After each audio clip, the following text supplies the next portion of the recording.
নিজের বেস্ট ফ্রেন্ডের বাসর ঘরে তার বদলে বধূ বেশে জড়সড় হয়ে বসে রয়েছে আমি। আজ এখানে যার বধূ বেশে থাকার কথা ছিল তার পরিবর্তে আমি বসে আছি। আমি সানাত, জগন্নাথ বিশ্ববিদ্যালয়ের ৩য় বর্ষের শিক্ষার্থী। আজ আমার বেস্ট ফ্রেন্ড ওরফে আমার খালাতো বোন ছোঁয়ার বিয়ে ছিল। টানা ৩.৫ বছরের প্রেমের সম্পর্কটা আজ বিবাহ নামক পবিত্র সম্পর্কে রূপান্তরিত হতে যাচ্ছিল। তবে শেষ মুহূর্তে ভাগ্যের অদ্ভুত খেলা ছোঁয়ার বদলে অন্তিম আহসানের সাথে স্বামী স্ত্রী নামক পবিত্র বন্ধনে বাধা পড়ে গেছি আমি। অন্তিম আহসান এই নামটার সাথে অনেক অনুভূতি জড়িয়ে আছে আমার। জীবনে প্রথমবার কারো প্রেমে পড়েছিলাম, এটা কেউ জানতে চাইলে আমি বলবো আমি অন্তিম আহসানের প্রেমে পড়েছিলাম। আমার কিশোরীর হৃদয়ে প্রথমবার যাকে দেখে ভালোবাসার সূক্ষ্ম অনুভূতি সঞ্চার হয়েছিল সে হলো অন্তিম আহসান। তখন অবশ্য জানতাম না এই মানুষটা আমার বোন, আমার বেস্ট ফ্রেন্ডের প্রেমিক। যেদিন এই কথাটা জানতে পেরেছিলাম সেদিন তৎক্ষণাৎ সরে এসেছিলাম, নিজের ভেতরেই দাফন দিয়ে দিয়েছিলাম তাকে নিয়ে ঘেরা সব অনুভূতির। তবে আমার বেহায়া মন তাকে ভালোবাসা বন্ধ করতে পারেনি। তাকে পাবে না জেনেও আড়াল থেকে অকারণে ভালোবেসে গেছি। কিন্তু আজকের এই পরিস্থিতিটা আমি চাইনি। ঘড়ির কাঁটায় এখন রাত 2টা। তবে ঘরে আসেনি সেই কাঙ্ক্ষিত মানুষটি। সানাত আজ বড্ড ক্লান্ত, দু চোখ বুজে আসতে চাইছে। বসে বসে এক নাগাড়ে মন করতে থাকে আজকের পুরো ঘটনাটা। আজ সকাল থেকে মির্জা বাড়িতে প্রচন্ড কাজের ব্যস্ততা। ব্যস্ত হবে নাই বা কেন? আরহাম মির্জার একমাত্র মেয়ে ছোঁয়ার বিয়ে বলার কথা। বেশ ধুমধামের সাথেই মেয়ের বিয়ে দিচ্ছেন তিনি। সারা বাড়ি আত্মীয় স্বজন মেহমানে ভরপুর। সানাত সেই ভোরে উঠে হাতে হাত কাজ করে যাচ্ছে। এই বিয়েতে তার উপরে কম ধকল যাচ্ছে না। সানাত চোখে মুখে পানি দিয়ে আবারও কাজে লেগে পড়ল। জন্মের পরে মা মরে যাওয়া সানাত বড় হয়েছে তার খালার কাছে। বাবার বাড়ি খালার বাড়ি দুটো মিলে সানাতের বড় হয়ে ওঠা। এখানে সে পাকাপাকিভাবে ভার্সিটির অ্যাডমিশন টেস্টের সময় এসেছে। এর আগে বেড়াতে আসতো দুপুর 12টা। সানাত, সোয়া, তাদের আরও কিছু বান্ধবী কাজিনরা পার্লারে সাজতে এসেছিল। সবার সাজ কমপ্লিট হয়ে গেছে। তাদের নিয়ে যাওয়ার জন্য একটা হাউজ এসেছে। সবাই উঠে গেল, সোয়ার সাজ এখনো শেষ হয়নি। টানা ৪৫ মিনিট ধরে সবাই অপেক্ষা করছে। সোয়া তাদের পাশের পার্লারে সাজতে গিয়েছে। সানা তার অপেক্ষা না করে ছোঁয়াকে কল করলো। দুবার রিং হতে উপাস থেকে রিসিভ করলো ছোঁয়া। হ্যালো ছোঁয়া। হ্যাঁ বল সানা। কিরে, আর কতক্ষণ লাগবে তোর?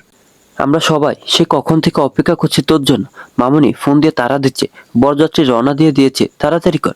সানাত, আমার সাজ কমপ্লিট হতে এখনো মিনিট 25 লাগবে। কি বলছিস তুই? হ্যাঁ রে, তুই বরং এক কাজ কর, তুই ওদের সবাইকে পাঠিয়ে দে। তারপর সাজ শেষ হলে আমি আর তুই একসাথে চলে যাব। না হলে সবার দেরি হলে বাসার সবাই খেপে যাবে। কিন্তু কোনো কিন্তু নয়, যা বলছি তাই কর। আচ্ছা। আর হ্যাঁ শোন, বল আমার জন্য একটু কষ্ট করে ফার্মেসি থেকে গ্যাস্ট্রিকের এক পাতা ট্যাবলেট নে। অনেকক্ষণ কিছু খাইনি তাই বমি বমি পাচ্ছে। আচ্ছা, তুই একটু তাড়াতাড়ি কর। আচ্ছা। সানাত ফোন কেটে ওদেরকে সব বুঝিয়ে বলে বাড়ি পাঠিয়ে দিল। তারপর নিজে ছুটল ফার্মেসিতে ওষুধ কিনতে। ফোন অফ করে দেখলো দুপুর 1টা বেজে 10 মিনিট, অথচ ছোঁয়ার কোনো পাত্তাই নেই। সানাত 8বার কল করে ফেলেছে, কিন্তু রিং হয়ে কেটে যাচ্ছে বারবার। সানাত এবার আর ধৈর্য ধরে রাখতে পারলো না। সে ছোঁয়ার পার্লারে গেল। পার্লারে পৌঁছাতে সে কোথাও ছোঁয়াকে দেখতে পেল না। সানাতকে দেখে পার্লারের একজন মেয়ে এসে জিজ্ঞেস করলো, আপু আপনি এখানে কিছু চাই? হ্যাঁ, আজকে একজন কনে এসেছিল সাজতে, সে কোথায়? সে তো প্রায় ঘন্টাখানেক আগে চলে গেছে। সানাত থমকে গেল। চলে গেছে মানে? হ্যাঁ, ওনার স্বাস্থ্য সে অনেক আগে শেষ হয়ে গেছে, তাই চলে গেছে। কেন, কোনো সমস্যা হয়েছে? সানাত নিজেকে কোনো রকমে সামলে নিয়ে বলে, না কোনো সমস্যা হয়নি বলে সে সেখান থেকে বেরিয়ে এলো। আবারও ফোন লাগালো ছোঁয়ার ফোনে, তবে এবারও রিসিভ করেনি। সানাতের মনে হঠাৎ করে এক অজানা ভয় ঢুকে যায়। রীতিমতো ঘামছে সে। তার ভাবনার মাঝে হঠাৎ একটা নোটিফিকেশন এলো। সানাত নোটিফিকেশন চেক করতে নিলেই দেখলো ছোঁয়ার মেসেজ। সানাত একটা স্বস্তির নিঃশ্বাস ফেলে মেসেজটা ওপেন করতে সে স্তব্ধ হয়ে গেল। কথা বলার শক্তি হারিয়ে ফেলেছে সে। সোয়া মেসেজে লিখেছে, সানাত এই বিয়েটা আমি করতে পারবো না। আমি আমার এক্স রেহানের সাথে পালাচ্ছি। তুই তো জানিস আমি বরাবরই হাই ক্লাস লাইফস্টাইল লিড করতে চেয়েছি, আর সেই জন্য রেহান একদম পারফেক্ট। দেখ, আমি বলছি না যে অন্তিম পারফেক্ট না, অন্তিম যথেষ্ট ক্লাসি ফ্যামিলির ছেলে। কিন্তু ও বিদেশ থেকে পড়াশোনা শেষ করে ফিরে গা ছাড়া ভাব নিয়ে চলে। কেরিয়ারের কোনো ঠিক ঠিকানা নেই। তার উপর আবার ও শিক্ষকতা করতে চায়। এসবে আমার পোষাবে না। আর অন্তিমের সাথে রিলেশন নিয়ে আমি অতটা সিরিয়াস ছিলাম না। রিলেশন করলে যে বিয়ে করতে হবে এমন তো কোনো কথা নেই। তাই আমি রেহানের সাথে চলে যাচ্ছি। ও আমাকে নিয়ে কানাডা চলে যাবে, আর তারপর সেখানে আমরা হ্যাপি লাইফ লিড করব। জানি তুই আমাকে খুব সেলফিশ ভাববি, বাট আমার কিছুই করার নেই। আমার কাছে আমার ড্রিমটাই আগে। প্লিজ তুই ওদেরকে সবটা সামলে নিস। সানাত নিষ্প্রাণ দৃষ্টিতে হাতের ফোনটার দিকে তাকিয়ে আছে। সে কি জবাব দেবে সবাইকে? তার উপরে ভরসা করে সবাই ছোঁয়ার দায়িত্ব দিয়েছিল তার কাছে, কিন্তু সে ব্যর্থ। সানাত জানতো ছোঁয়ার চাওয়া পাওয়া অনেক উপরে। সে আত্মকেন্দ্রিক, তবে এতটা স্বার্থপর এটা সে জানতো না। নিজের স্বার্থ হাসিলের জন্য সবাইকে এত বড় ধোঁকা দিল, একবারও বিবেকে বাঁধলো না। নিজের বাবা মা এমনকি অন্তিম কারো কথাই ভাবলো না। আচ্ছা, আজকের এই সত্যিটা যখন অন্তিম জানবে কি হবে তা, ছেলেটা যে ভেঙে চুরে চুরমার হয়ে যাবে। এই খাঁটি ভালোবাসা ছোঁয়ার কাছে কয়টা টাকার জন্য ফিকে পড়ে গেল। সানাত বাসায় ফিরেছে, বরযাত্রী এসে পৌঁছেছে অনেকক্ষণ। ইতিমধ্যে তারা কনের জন্য তাড়া দেওয়া শুরু করে দিয়েছে। সানাত ড্রয়িং রুমে প্রবেশ করে দেখে সবাই বসে আছে। ঘড়ি কাটায় তখন 2টা 47 মিনিট। সানাতকে দেখে সোয়ার বাবা অর্থাৎ সানাতের খালু আরাম মির্জা এবং তার খালা রাবেয়া এসে সামনে দাঁড়ায়। আরাম মির্জা ঠান্ডা গলায় গম্ভীর কণ্ঠে জিজ্ঞাসা করেন, তুমি একা কেন? ছোঁয়া কোথায়? কটা বাজে খেয়াল করেছো? সানাত কাঁপছে। সে বরাবরই তার খালুকে বেশ ভয় পায়। কি জবাব দেবে সে তাকে? চুপ করে দাঁড়িয়ে আছে যেন। কিন্তু জিজ্ঞাসা করছি, বলো ছোঁয়া কোথায়? খালু, ছোঁয়াকে পাওয়া যাচ্ছে না। পাওয়া যাচ্ছে না মানে? ছোঁয়া পালিয়েছে। কথাটা বলার সঙ্গে সঙ্গে কষি এক থাপ্পড় পড়লো সানাতের গালে। সানাত গালে হাত চেপে দৃষ্টি ফ্লোরে রেখে দাঁড়িয়ে রইল। তারপর ছোঁয়ার পাঠানো মেসেজটা সবাইকে দেখালো। এই ঘটনায় ছোঁয়ার মা রাবেয়া কান্নাকাটি করে অসুস্থ হয়ে পড়েছে। এরপর আর এই ঘটনা পাঁচখান হতে সময় নিল না। বরযাত্রী এই ঘটনা শুনে চরম ক্ষেপে গেছে। তাদের একটাই কথা, তারা কিছুতেই বউ ছাড়া যাবে না। তাদের মান সম্মান আছে, এভাবে বউ ছাড়া ফিরে গেলে সমাজে মুখ দেখাতে পারবে না। তাই মান সম্মান বাঁচাতে আচমকা অন্তিমের বাবা ওয়ালিদ আহসান ছেলের জন্য সানাতের হাত চেয়ে বসেন। আরাম মির্জাও না করেননি, রাজি হয়ে যান। সানাত যেন এক ঘোরের মধ্যে ছিল। সে বুঝে উঠতে পারছিল না তার জীবনে কি হচ্ছে। সানাত জানতো অন্তিম মরে গেল এই বিয়েতে মত দেবে না। তবে সানাতকে চরম অবাক করে দিয়ে অন্তিম রাজি হয়ে যায় বিয়েতে। আর তারপর আসরে আজানের পর 3 লক্ষ টাকা কাবিন করে 3বার কবুল বলে সে হয়ে যায় অন্তিম আহসানে বিবাহিত স্ত্রী। তারা কেউই জানে না এই অনির্ধারিত বিয়ের ভবিষ্যৎ। আচমকা পুরো মুখে পানি পড়তে ধরপড়িয়ে উঠে বসলো সানাত। হঠাৎ পানি ছুঁড়ে মারাতে সানাতের নাকি কানো পানি গেছে, শাড়িও বেশ খানিকটা ভিজে গেছে। ঘুমের বেশ ঠিক মতো না কাটলো। চোখ মুখ কুঁচকে সামনে তাকাতে অন্তিমকে দেখে থমকালো সে। তার সামনেই অন্তিম একটা ফাঁকা গ্লাস নিয়ে চোয়াল শক্ত করে দাঁড়িয়ে আছে। সানাত কিছু বলার আগেই অন্তিম সানাতের হাত ধরে টেনে বিছানা থেকে নামে ধাক্কা মারতে ছানা ছিটকে ফ্লোরে পড়লো। তারপর অন্তিম চেঁচিয়ে বলে উঠল, কোন সাহসে আমার বেডে শুয়েছ? বিয়ে করেছি বলে কি সব কিনে নিয়েছো ভাবছো? নাকি ভাবছো তোমাকে ভালোবেসে বিয়ে করছি? যদি তাই ভেবে থাকো তাহলে শুনে নাও, তোমাদের মতো থার্ড ক্লাস মেয়েদের আর যাই হোক ভালোবাসা যায় না। জানাত আহত দৃষ্টিতে তাকালো অন্তিমের দিকে। অন্তিম আবারও বলতে লাগলো, কি ভেবেছিলে তুমি আর তোমার বেস্ট ফ্রেন্ড পরলোকে ছেলের সাথে টাইম পাস করে কেটে পড়বে? অবশ্য তোমাদের মতো মেয়েরা তো এসবই পারে, বড়লোক ছেলেদের নিজেদের কথা আর রূপের জালে ফাঁসাতে। এই একটা কাজেই তোমরা পারফেক্ট। তোমরা শুধু টাকা চেনো। ভুল ভাবছেন আপনি। একদম চুপ, কিচ্ছু ভুল ভাবছি না, যা ভাবছি একদম ঠিক ভাবছি। তোমরা সো কল বেস্ট ফ্রেন্ডকে যে তুমি পালাতে হেল্প করেছো সেটা আমি খুব ভালো করেই জানি।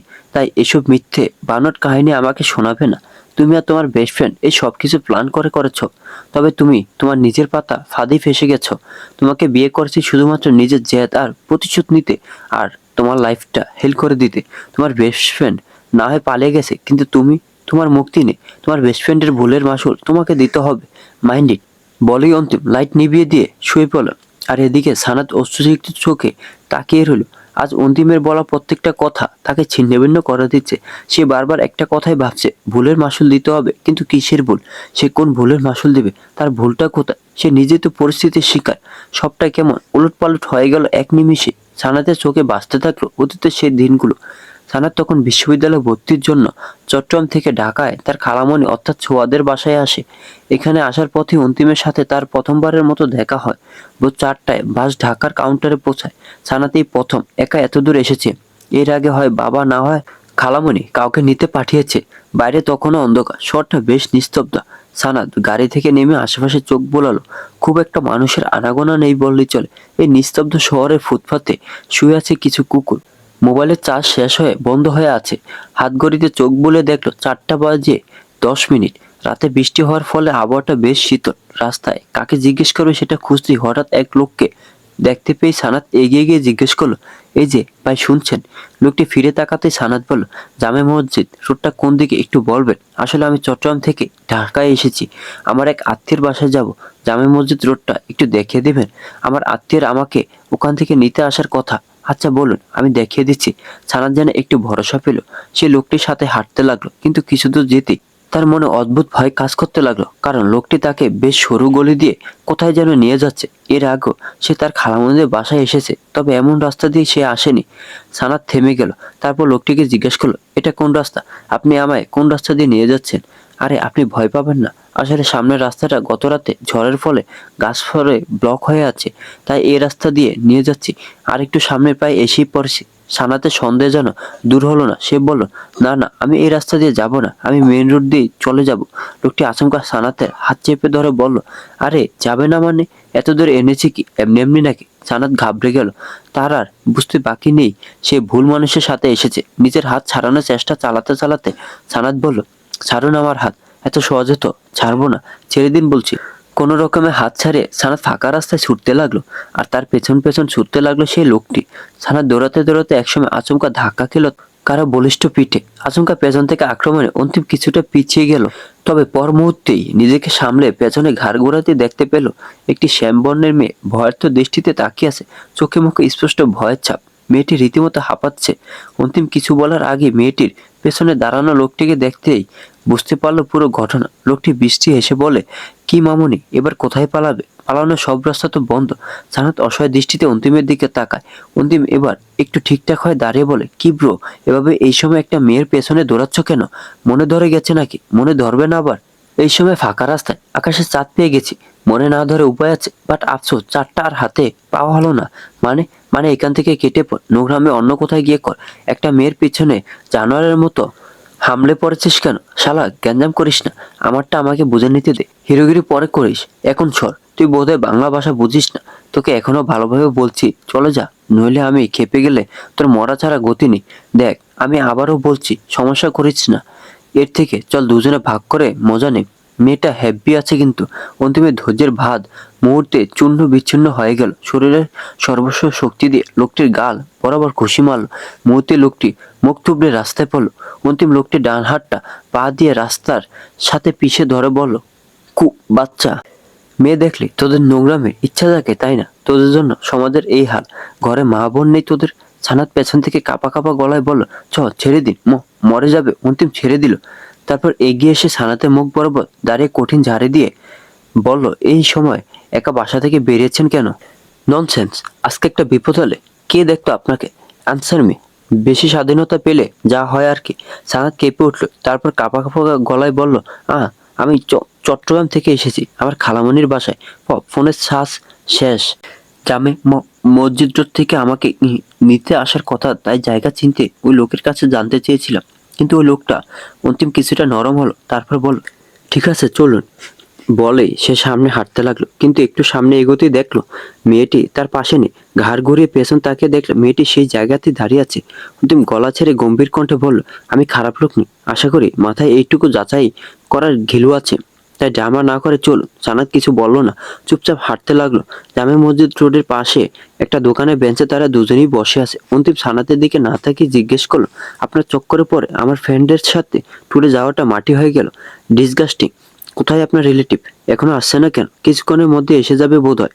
আপনি এখানে একটু বসুন, আমি 2 মিনিটের মধ্যেই আসছি। সানাত মাথা নেড়ে সায় জানালো। অন্তিম যাওয়ার কিছুক্ষণের মধ্যেই তাকে নিতে আব্দুর চাচা এসে পড়ল। আব্দুর তার খালামণির বাসার অনেক পুরনো ড্রাইভার। সানাত চলে যাওয়ার আগে বেশ কিছুক্ষণ অন্তিমের অপেক্ষা ছিল, কারণ লোকটিকে একটা ধন্যবাদ দেওয়া যে বাকি।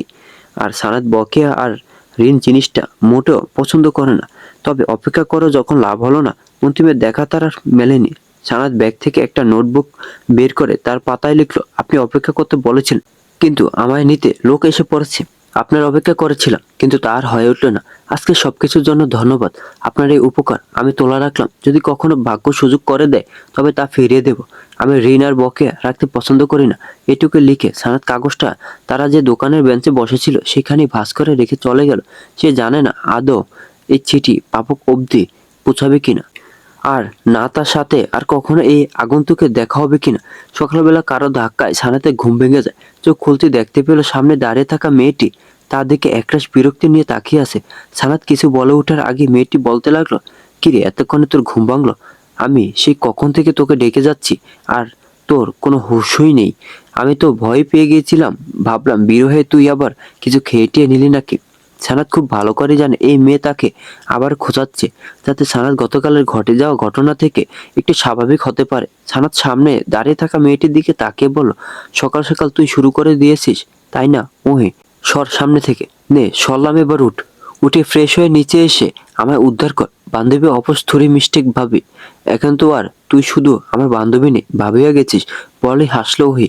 অথচ সানাতের মুখটা মলিন হয়ে গেল, যেন ভেতরের ক্ষতটা আবার তাজা হয়ে গেছে। ওই বুঝতে পারলো সানাতের অবস্থা, তাই সানাতকে আশ্বস্ত করতে বলল, দেখ সানাত, যাই হয়ে যাক না কেন, তোর আর আমার বন্ধুত্বে এর কোনো প্রভাব পড়বে না। আমার ভাইয়ের সাথে তোর বিয়ে হয়েছে বলে তোর আর আমার বন্ধুত্বের সমীকরণ বদলে যাবে না। ভাইয়ের সাথে তোর পরিচয়ের অনেক আগে থেকে তোর সাথে আমার বন্ধুত্ব, তাই আমি চাই না আমার ভাইয়ের জন্য তোর আর আমার মাঝে এক বিন্দু পরিমাণও দূরত্ব আসুক। তুই আগেও আমার বেস্ট ফ্রেন্ড ছিলিস, আর এখনো আছিস, ভবিষ্যতও থাকবি। শুধুমাত্র একটা জিনিসই বদলাবে, আগে আমরা 3 বেস্ট ফ্রেন্ড ছিলাম, এখন আমরা 2 বেস্ট ফ্রেন্ড। কারণ আরেকজন কখনো বন্ধু ছিলই না, বরং বন্ধুর আড়ালে বেঈমান ছিল। তাই আমি বলবো, ভুলে যা পেছনে সবকিছু। আর শোন, তুই এখন যতই সম্পর্কে আমার ভাবি হোস না কেন, ভাবির আগে তুই আমার বেস্ট ফ্রেন্ড। সারাত মলিন হেসে বল, যেখানে তোর ভাইয়ের কাছে এই বিয়েটার কোনো ভিত্তিই নেই, সেখানে কিসের ভাবি ননদের সম্পর্ক জুড়ছিস তুই? এখন আর জোড়ার সময় নেই, তুই জোরে গেছিস। এই বিয়েটা কেউ মানুক আর না মানুক, তাতে সত্যিটা কখনো বদলে যাবে না। যে পরিস্থিতিতে বিয়েটা হোক না কেন, বিয়ে তো হয়ে গেছে, অস্বীকার করার কোনো সুযোগ নেই। ওই সম্পর্ক মন থেকে তৈরি হয়, স্বীকৃতি মন থেকে দিতে হয়। কিন্তু আমাদের এই সম্পর্কে যেটা আছে সেটা সম্পূর্ণ জোরপূর্বক, একটা বেরিশিকলের মতো। ওহে, তুই তো জানিস আমি পরিস্থিতির শিকার, আমার কোনো অপরাধ নেই। তাহলে কেন সবার চোখে আমি অপরাধী, স্বার্থপর, খারাপ বলতে পারি? ছোঁয়া কি করে পারলো এত বড় একটা বেমানি করতে, আর বলতে পারলো না? সানাত কান্নায় তার গলা জড়িয়ে আসছে। ওই সানাতকে জড়িয়ে ধরলো, তারপর সানাতের মাথায় হাত বুলিয়ে দিতে দিতে বলতে লাগলো, সানাত, তুই তুই তো সব সময় বলি যা হয় ভালোর জন্যই হয়। উপরওয়ালা কখনো ভালো মানুষের সাথে খারাপ করেন না। তাহলে আজ কেন এই কথাটা বিশ্বাস করছিস না? হয়তো উপরওয়ালা অন্য কোনো পরিকল্পনা করে রেখেছে, তোর সাথে হয়তো ভাইয়ের ভাগ্যটাই জুড়ে রেখেছিল। তাই আজ তোরা অনিচ্ছা সত্ত্বেও এই বিয়ের বন্ধনে বাধা পড়েছিস। সানাত, হয়তো আজ সময়টা খারাপ যাচ্ছে, কিন্তু এর মানে এই নয় সবসময় পরিস্থিতি এমনই থাকবে। সময়ের সাথে সাথে সব ঠিক হয়ে যাবে, দেখিস। তুই অনেক সুখী হবি, আমি বলছি তোকে, তুই মিলিয়ে নিস। তুই সুখী না হলে আর কে সুখী হবে শুনে?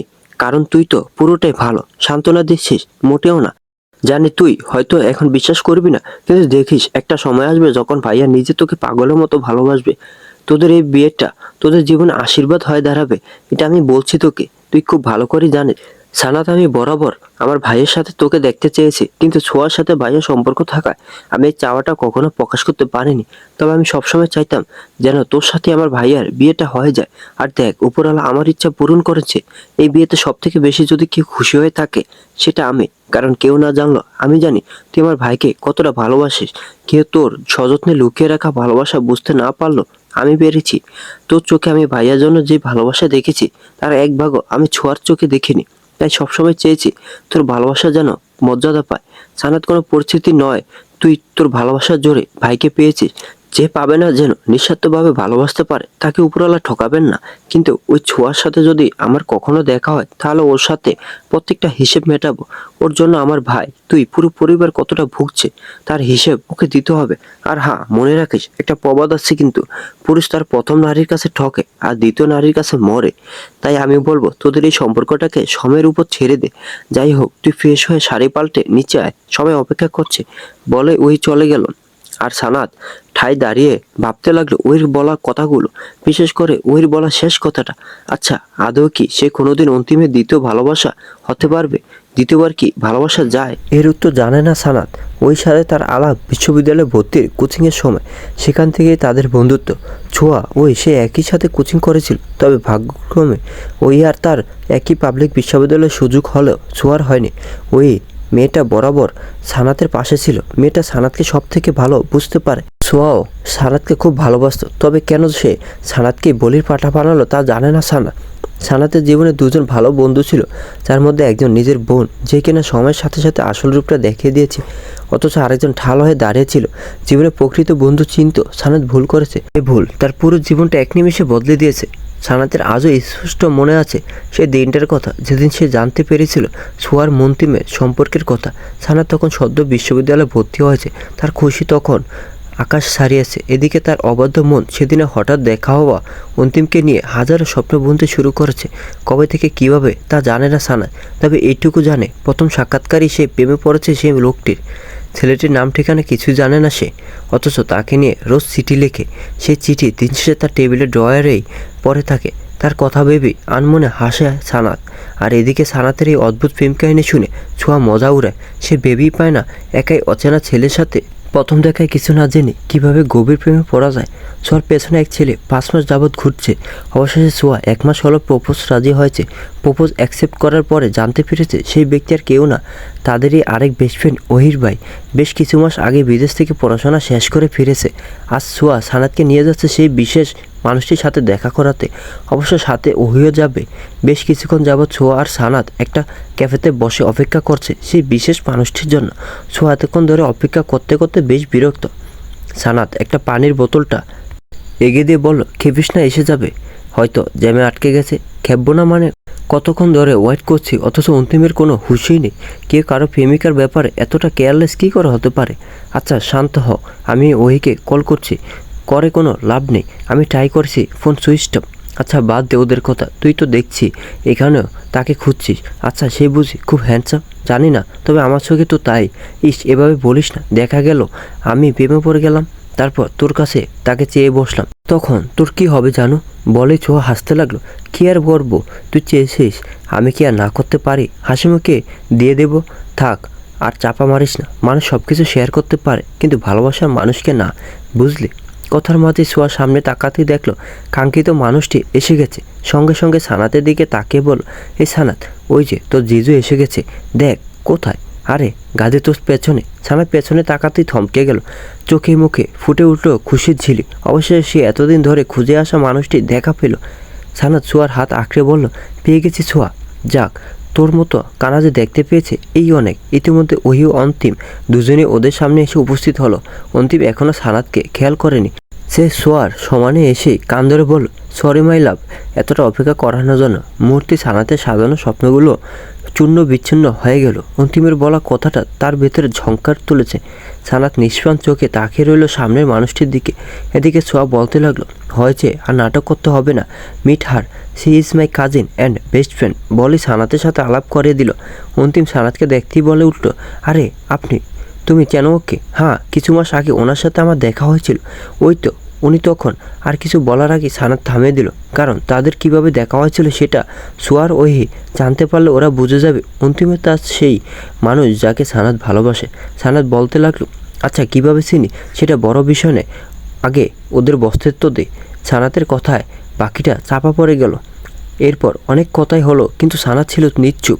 এই বিষয়টা কারো চোখে না পড়ল, ওহির চোখে পড়েছিল। তবে সে বিষয়টা নিয়ে তখন চুপ ছিল। অন্তিম সবেমাত্র নিজের রুমে ঢুকেছে। গরমে গায়ের শার্ট ভিজে চুপচুপ হয়ে গেছে। এই মুহূর্তে শাওয়ার না নিলে স্বস্তি মিলবে না। প্যান্টের পকেট থেকে ওয়ালেট, ফোন আর হাতের ঘড়িটা খুলে বিছানার পাশে সাইড টেবিলে রেখে সোজা আলমারি থেকে টি শার্ট বের করতে এগিয়ে গেল। তবে আলমারি খুলতে শান্ত মস্তিষ্ক মূর্তি ধপ করে জ্বলে উঠল। রাগে সমস্ত শরীর কাঁপছে তার আলমারিতে সানাতে জামা কাপড়। সানাত মাতৃ ওয়াশরুম থেকে শাওয়ার নিয়ে বেরিয়েছিল। তবে ঘরে অন্তিমের উপস্থিতি দেখে সে কিছুটা অস্বস্তিতে পড়ে গেল। সে ধীর পায়ে ড্রেসিং টেবিলের সামনে দাঁড়াতেই অন্তিম চেঁচিয়ে উঠল। সানাত কিছু বুঝে ওঠার আগে অন্তিম তাকে টেনে এনে আলমারির সামনে দাঁড় করে বলতে লাগলো, হাউ ডেয়ার ইউ, এত বড় স্পর্ধা কী করে হয় তোমার?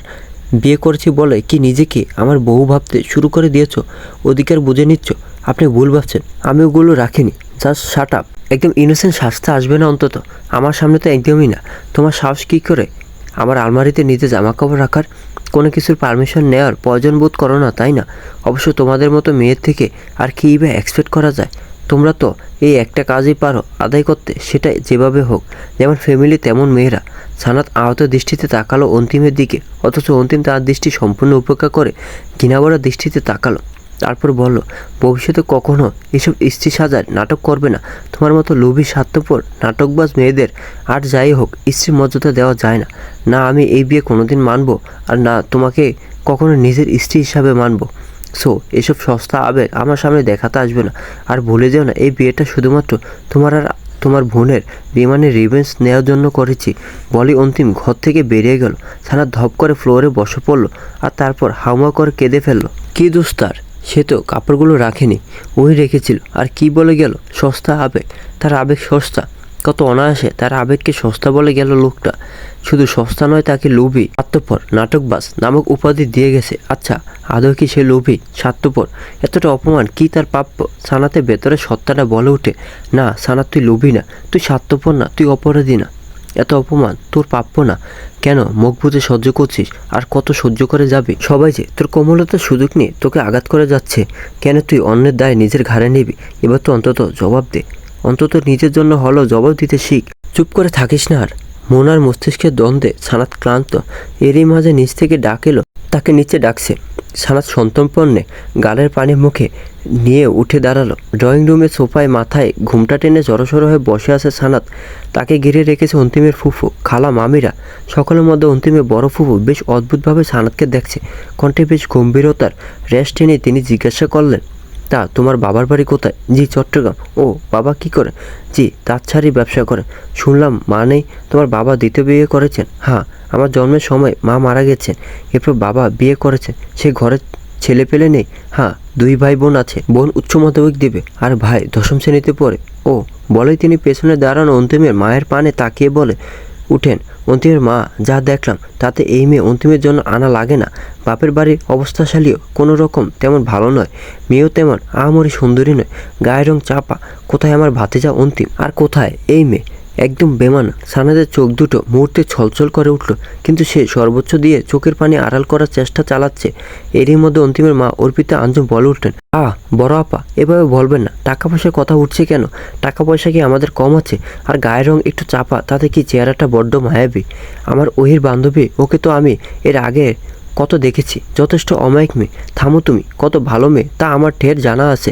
এক বোনকে দিয়ে তো দেখলাম কত ভালো, যার বোনে অমন চরিত্রহীনা, সেখানেও কেমন তা খুব ভালো করেই জানি। একদম মাথায় তুলে নাচবে না বলে দিলাম। অর্পিতা আঞ্জুম বড় ননদের সামনে আর কিছু বলতে পারলেন না। সানাত মাথা তুলে একবার সামনে তাকালো।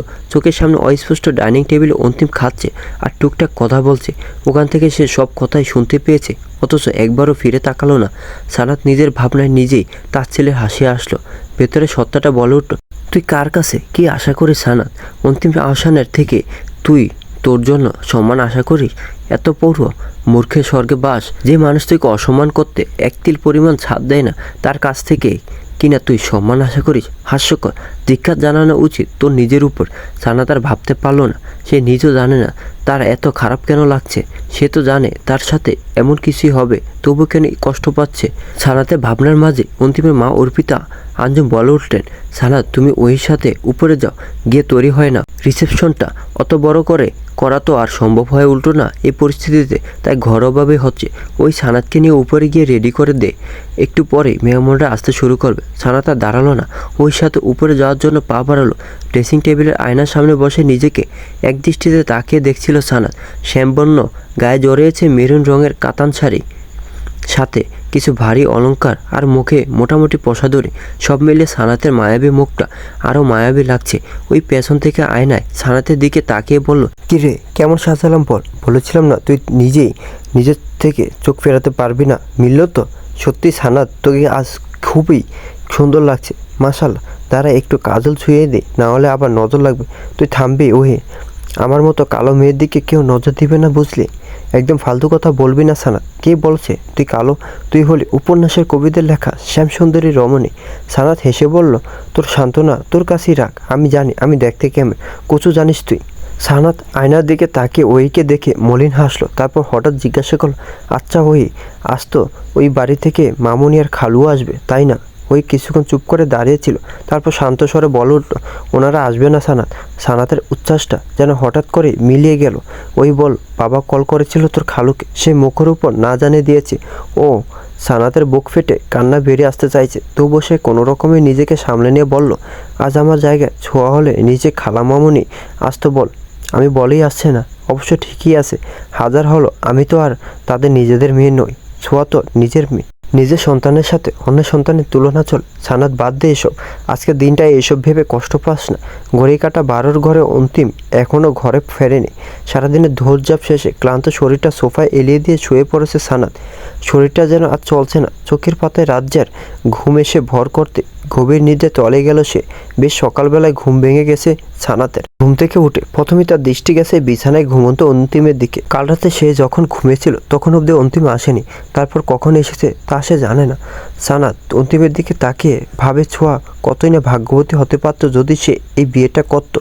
অন্তিম ছেলেটা দেখতেও যথেষ্ট সুদর্শন, ফর্সা গায়ের রং, উচ্চতা একটু বেশি লম্বা, শেভ না করায় গালে হালকা হালকা দাড়ি হয়েছে। সানাত আনমনেই হাসে, তারপর নিজেকে শাসি বলে, ছি সানাত, তুই এভাবে একটা ঘুমন্ত পুরুষের দিকে অমন কুদৃষ্টিতে তাকাচ্ছিস?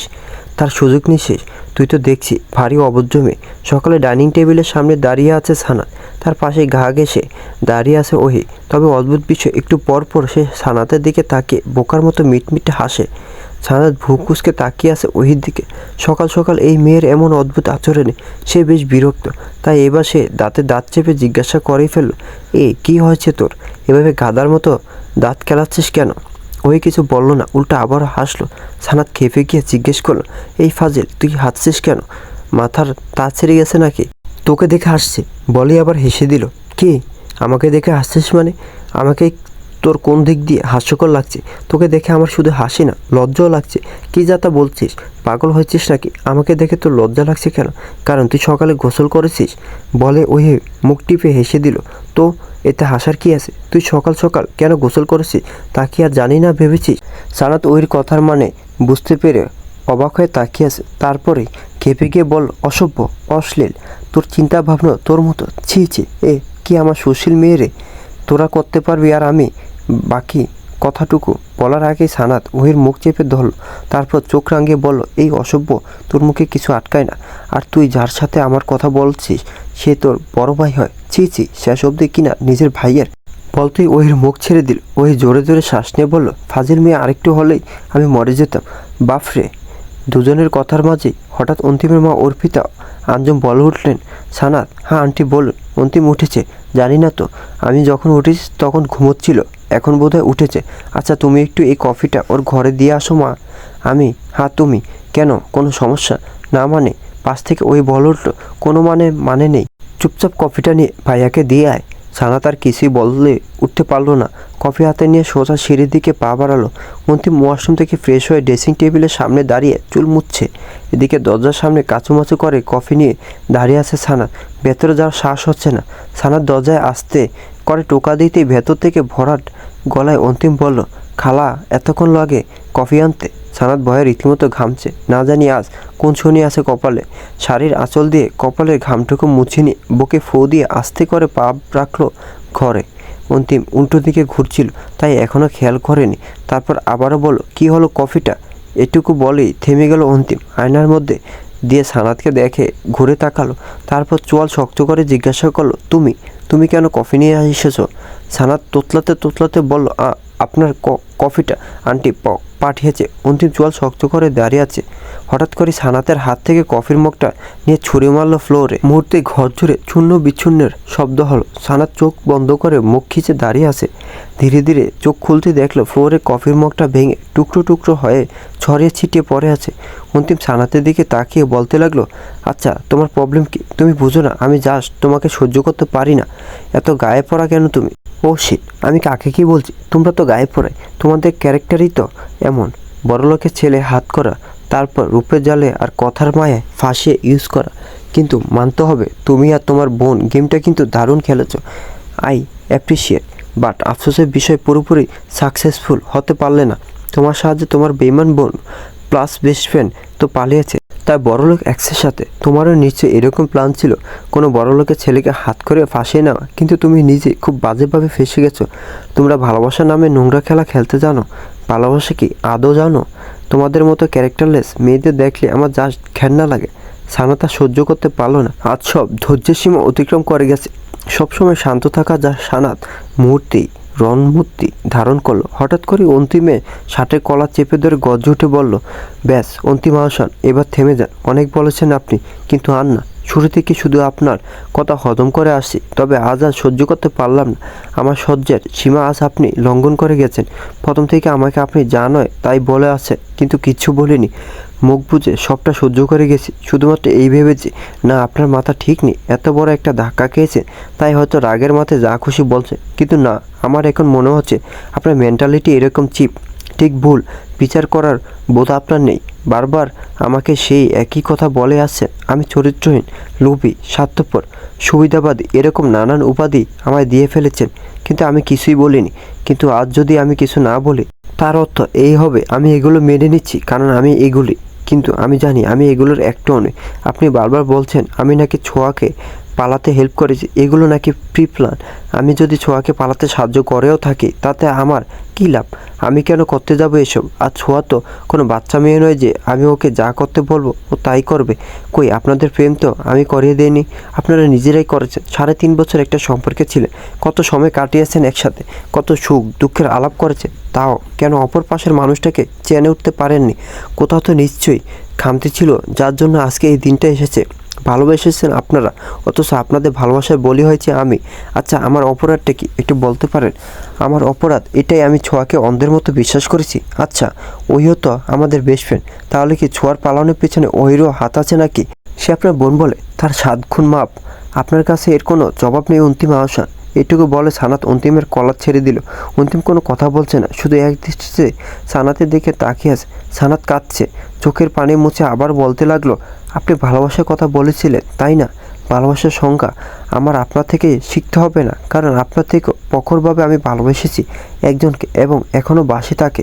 আপনাদের কাছে ভালোবাসা মানে হচ্ছে বাহ্যিক সৌন্দর্য, তাকে দৈহিকভাবে কাছে পাওয়া। কোনো না কোনো স্বার্থ আছেই আপনাদের ভালোবাসার পেছনে, কিন্তু আমি একজনকে পাবো না যেন নিঃস্বার্থভাবে ভালোবেসে গেছি। ভালোবাসলেই যে পেতে হবে এমন কোনো কথা নেই। ভালোবাসা শুধু প্রাপ্তিতে নয়, অন্তিম আহসান অপ্রাপ্তিতেও ভালোবাসা লুকিয়ে আছে। আসলে সমস্যাটা আমাদের মতো মেয়েদের নয়, সমস্যাটা আপনাদের। আপনাদের মতো বড়লোক ছেলেদের নিজেদের রূপ দেখিয়ে ফাঁসাবো অত সাধ্য আমাদের নেই। আপনাদের মতো ছেলেদের রুচি তো থাকে আপনাদের মতোই হাই ক্লাস, ফ্যামিলির স্মার্ট, অতিমাত্রায় সুন্দরী, উশৃঙ্খল মেয়েদের দিকে। আমার মতো কালো মেয়েদের দেখলে তো আপনাদের রুচিতে বাদে ঘেন্না পায়। এত সাদামাটা মেয়ে আপনাদের ঠিক পোষায় না। আপনাদের দৃষ্টিতে বাহ্যিক সৌন্দর্যের কাছে আমাদের মনের সৌন্দর্যটা ফিকে পড়ে যায়। তাই তো আপনারা সুন্দর মন নয়, সুন্দর রূপ খোঁজেন, আর তারপর যখন সেই সুন্দর রূপের আড়ালে লুকিয়ে রাখা জঘন্য রূপটা সামনে আসে তখন আপনাদেরই কাছে সব মেয়েরা খারাপ। কখনো কারো ভেতরে সৌন্দর্য দেখে প্রেমে পড়েছেন? পড়েননি তাই না? পরে দেখবেন কেন যাই হোক কোনো ধোঁকা, ছলনা বা মিথ্যে নেই, সেখানে শুধুমাত্র পবিত্রতা, শুদ্ধতা আর সত্যতা আছে। একজনকে দিয়ে অন্যজনকে বিচার করবেন না, সবাই এক নয়। অন্তিম আহসান এটুকু বলেই সানাত ঘর থেকে বেরিয়ে গেল, আর অন্তিম ঠায় দাঁড়িয়ে সানাতে চলে যাওয়ার দিকে তাকিয়ে রইল। তার কানে এখনও বাজছে সানাতে বলা প্রত্যেকটা কথা। তার অবচেতন মন বলছে সে মারাত্মক ভুল করেছে। টানা 3 বার কল বেজে কেটে যাওয়ার পর চতুর্থবারের বেলা রিসিভ করলো সানাত। ফোন কানের কাছে নিয়ে সোজা ব্যালকনিতে চলে গেল। হ্যালো শাকিল, বল কী ব্যাপার? আপু কতদিন ধরে কল করছি, তোমাকে রিসিভ করছো না কেন? ফোন চার্জ দেওয়া হয়নি, বন্ধ হয়ে পড়েছিল, আজকে চার্জ দিলাম। বাড়ির সবাই কেমন আছে? আর বাবা? সবার কথা বাদ দাও, তুমি ঠিক আছো তো আপু? সানাত মলিন হাসলো, তারপর বলল, আমি ঠিক থাকবো না কেন? আমি একদম ঠিক আছি। সোয়া আপুদের বাসায় ফোন করেছিলাম, সেখান থেকে পুরো ঘটনা জানতে পেরেছি। বাবাকে বলেছিস নাকি আবার? হ্যাঁ বলেছি। তুই কি পাগল শাকিল? বাবাকে কেন বলতে গেলি? বাবা নিশ্চয়ই অনেক টেনশন করেছে, কান্না করেছে অনেক। কেন বলতে গেলি? খুব কি দরকার ছিল? পরে জানলে আরও কষ্ট পেত, তাই বলে দিয়েছি। আচ্ছা বাদ দে, বাবার শরীর কেমন? খুব একটা ভালো নেই, ওষুধ ফুরিয়ে এসেছে প্রায়, শরীরে আবার পানি আসছে, সারা রাত দাহা করে। সারা দীর্ঘশ্বাস ফেলে বলল, আমাকে একটা দিন সময় দে, টাকা জোগাড় করে পাঠিয়ে দেব। তুই করিম চাচার ফার্মেসি থেকে আপাতত বাকি তো ওষুধ নিয়ে আয়, আমি পরশু টাকা পাঠাচ্ছি। আচ্ছা তুমি আসবে কবে? জানি না। আচ্ছা এখন ফোন রাখ, বাবার খেয়াল রাখিস। আর সাবার তুই মন দিয়ে পড়িস, খালি টুইটি করে ঘুরে বেড়াস না, ঠিক আছে? তুমি ভালো থেকো, থাকবো। বলি ফোন কেটে দিল সানাত। আজকে বিকেলে এক স্টুডেন্টের মা ফোন করে না করে দিয়েছে। এতদিন কামাই করায় তারা আর তাকে দিয়ে আর পড়াবে না, স্পষ্ট জানিয়ে দিয়েছে। এ মাসে টিউশন ফিটা এসে নিয়ে যেতে বলেছে। 3টা টিউশনের মধ্যে একটা চলে গেছে। 3টা টিউশন করে সে সংসার চালাতে হিমশিম খায়। তাহলে এই মাসে কী করে চালাবে, এই চিন্তায় মাথা ফেটে যাচ্ছে সানাতের। এসব চিন্তা মাথায় নিয়ে রুমে প্রবেশ করলো সানাত। রুমে ঢুকে অন্তিমকে দেখে সে খানিকটা অপ্রস্তুত হয়ে পড়ল। অন্তিম কখন রুমে এসেছে তা একদম টের পায়নি সানাত। আচ্ছা লোকটা কি তার ফোনের কথাগুলো শুনতে পেরেছে নাকি? ভাবতে অস্বস্তিতে পড়ে গেল সানাত। এসব ভাবনার মাঝে হঠাৎ চোখের সামনে কেউ তুড়ি বাজাতেই ঘুর কেটে গেল সানাতে। সামনে তাকাতেই দেখতে পেল অন্তিম তার দিকে ভ্রু কুঁচকে তাকিয়ে আছে। তারপর বলল, হোয়াট হ্যাপেন? তুমি এভাবে মূর্তির মতো দাঁড়িয়ে আছো কেন? সানাত কি বলবে বুঝে উঠতে পারছে না। প্রথমত সে অতিমাত্রায় অবাক, এতই অবাক যে কথা বলার ভাষা হারিয়ে ফেলেছে। তার কারণ সে নিজের চোখ কান কাউকে বিশ্বাস করে উঠতে পারছে না যে অন্তিম আশা নিজে তার সাথে সেদে এসে কথা বলছে। অন্তিম এবার বিরক্ত হয়ে আবার বলল, কি ব্যাপার, কথা বলছো না কেন? কিছু জিজ্ঞেস করছি তো নাকি? সানাত কোনো কথা না বলে নিজের হাতে চিমটি কাটলো। তৎক্ষণাৎ ব্যথায় ককিয়ে উঠল। আর এদিকে অন্তিম অবাক হয়ে সানাতে উদ্ভট কর্মকাণ্ড দেখছে। সানাত এবার অন্তিমের দিকে তাকিয়ে বলল, তার মানে আপনি সত্যিই এখানে দাঁড়িয়ে আছেন? হোয়াট? এই তুমি কিসব বলছো? মাথা ঠিক আছে তোমার? মিথ্যে মিথ্যে আবার কিভাবে দাঁড়িয়ে থাকে? না মানে আপনার মতো এত ধামবেগ অহংকারী মানুষ স্বেচ্ছায় এসে আমার সাথে কথা বলছে, এটা ঠিক হজম করে উঠতে পারিনি। অন্তিম অপরাধীর মতো তাকালো। কিছুক্ষণ নিশ্চুপ থেকে বলে উঠল, সরি। সানাত যেন ধাক্কা খেলো। নিজের কান কি তার সাথে ফাজলামি করছে নাকি তা ঠিক বুঝে উঠতে পারছে না সে। সে কি ঠিক শুনেছে অন্তিম আসন তাকে সরি বলছে? এটা কি আদৌ সম্ভব? সানাত চৌপটের মতো বলল, হঠাৎ সরি কিসের জন্য? অন্তিম বেশ শান্ত সুরে বলল, আসলে আমার মনে হয়েছে আমি তোমার সাথে ঠিক করিনি, অন্যায় করে ফেলেছি। হয়তো তোমার কোথাও ভুল ছিল না, জেদের বসে তোমার লাইফটা হেল করে দিয়েছি। অন্তিম এইটুকু বলে সানাতের দিকে তাকাতেই দেখলো সানাত জ্ঞান হারিয়ে ফ্লোরে পড়তে নিলে অন্তিম ধরে ফেললো। পুরো ঘটনায় অন্তিম বাকশূন্য। তার ঠিক কী প্রতিক্রিয়া করা উচিত সে বুঝে উঠতে পারছে না। সামান্য একটা সরি বলেছে তাতে এই মেয়ে অজ্ঞান। নিজেকে এই মুহূর্তে ভূত বা কোনো জোকার মনে হচ্ছে অন্তিমে। চোখে মুখে পানি ছিটা পড়তেই হালকা পিটপিট করে চোখ খুলল সানাত। চোখ খুলতে দেখলো মাথার উপর সিলিং ফ্যানটা অনবরত ঘুরছে আর তার দিকে অনেকগুলো চোখ তাকিয়ে আছে। সানাত বেশ অস্বস্তিতে পড়ল। মাথার কাছে অন্তিমের মা অর্পিতা আঞ্জুম, পায়ের কাছে ওহি বসে আছে আর খাটের পাশে দাঁড়িয়ে আছে অন্তিমের বাবা, বাড়ির কাজের মহিলা লতা। সবার দিকে চোখ ঘুরিয়ে তাকাতে দৃষ্টি আটকে গেল অন্তিমের। অন্তিম বিরক্ত হয়ে তার দিকে তাকিয়ে আছে। সঙ্গে সঙ্গে মনে পড়ে গেল তার অজ্ঞান হওয়ার ঘটনা। পুরো ঘটনা মনে করতেই সানাত লজ্জায় নুয়ে গেল। নিজের প্রতি নিজেরই ধিক্কার জানাতে ইচ্ছে করছে তার। অন্তিমের মা অর্পিতা আঞ্জুম বলে উঠলেন, সানাত তুমি ঠিক আছো? হঠাৎ কী হলো? অজ্ঞান হয়ে গেলে কি করে? ভূত দেখেছিল বলল অন্তিম। ঘরের সবাই অবাক হয়ে তাকালো অন্তিমের দিকে আর তারপর সানাতের দিকে। সবার মাঝে ওই বলে উঠল, কিন্তু ভাইয়া সানাত ভূত কেন ভয় পাবে? না মানে ভূতের তো ওকে থেকে ভয়ে জ্ঞান হারানোর কথা। ওর ইয়ার্কি মার্কা কথায় ফিক করে হেসে দিল লতা খালা। তারপর হাসতে হাসতে বলল, আপনি পারেও ছোট হাফামনি। এদিকে চোখ পাকিয়ে তাকালো অন্তিমের মা অর্পিতা আঞ্জুম। রাগী গলায় বলল, কানের নিচে একটা দেবো ফাজিল মেয়ে, সবসময় ফাজলামি। দেখছিস ও অসুস্থ, এই সময় তোর ইয়ার্কি না করলে চলে না, তাই না? ওই ঠোঁট টিপে হাসছে আর ওর হাসি দেখে সানাতের গা পিত্তি জ্বলে যাচ্ছে। অসভ্যটাকে পরে মজা দেখাবে সে, তার আগে নিজেকে আসন্ন তুফান থেকে বাঁচাক। অর্পিতা আঞ্জুম বলে উঠলেন, সানাত আমি লতাকে দিয়ে গরম দুধ পাঠিয়ে দিচ্ছি, খেয়ে নাও, ভালো লাগবে। আর শরীরে যা হাল তাতে দেখে তো তুলোর বস্তা মনে হয় আমার বাসায়। কিন্তু আমি আমার ছেলে মেয়েদের খাওয়া দাওয়া নিয়ে খুব স্ট্রিক্ট। খাওয়া দাওয়া নিয়ে কোনো হাঙ্কি পাঙ্কি চলবে না। তোমার বেলা তো এর কোনো ব্যতিক্রম হবে না বলে দিলাম। ওইকে যেমন শাসন করি তোমাকে করব, তাতে তুমি আমায় খারাপ শাশুড়ি ভাবতে পারো। আমি আমার মেয়েদের নিয়ে খুব পজিটিভ, বুঝেছ? সানাতের হঠাৎ কী হলো সানাত জানে না। সে আচমকা অর্পিতা আঞ্জুমকে জোরে ধরে কেঁদে ফেললো। মায়ের পর খালাকেই মায়ের চোখে দেখেছে সে, তবে একটা সময় পর সেও দূরে ঠেলে দিয়ে মুখ ফিরিয়ে নিয়েছে। আর রইল সৎমা, সে তো সানাতের ছায়া সহ্য করতে পারে না। অর্পিতা আঞ্জুম বুঝতে পেরেছেন সানাতের কান্নার কারণ। তিনি খুব স্নেহের সাথে আগলে ধরলেন। তারপর মাথায় হাত বুলিয়ে দিতে দিতে বললেন, এই মেয়ে একদম কাঁদবে না। এমন শিসকাদুনি মেয়ে আমার মোটেও পছন্দ নয়। আমার মেয়েরা থাকবে স্ট্রং, একদম আমার মতো, বুঝলে? মা পাশে আছে সবসময়, বুঝলে? তাই একদম কাঁদবে না। পাশ থেকে ওই নকল অভিমানের সুরে বলে উঠল, বাবা আম্মু তুমি লাস্ট কবে আমায় এভাবে জ্বরে আদর করেছিলে? আমার তো মনে পড়ছে না। অথচ সানাতকে পেয়ে আমার কথা ভুলে গেলে? আমি কি বানের জলে ভেসে এসেছি নাকি? না, তুই ড্রেনের পানি দিয়ে ভেসে এসেছিলি। পাশ থেকে বলি শব্দ করে হেসে উঠলেন অন্তিমের বাবা ওয়ালিদ আহসান। তার কথায় যেন পুরো রুম ঘরমর হাসির পড়ে গেল। সানাতও হেসে দিল। ওর মুখটা ফাটা বেলুনের মতো চুপসে গেছে এত বড় অপমানে। কিন্তু কিছুক্ষণ পর সে নিজেও হেসে উঠল। আজ অনেকদিন পর আহসান মঞ্জিলে সুখের আনাগোনা দেখা দিল।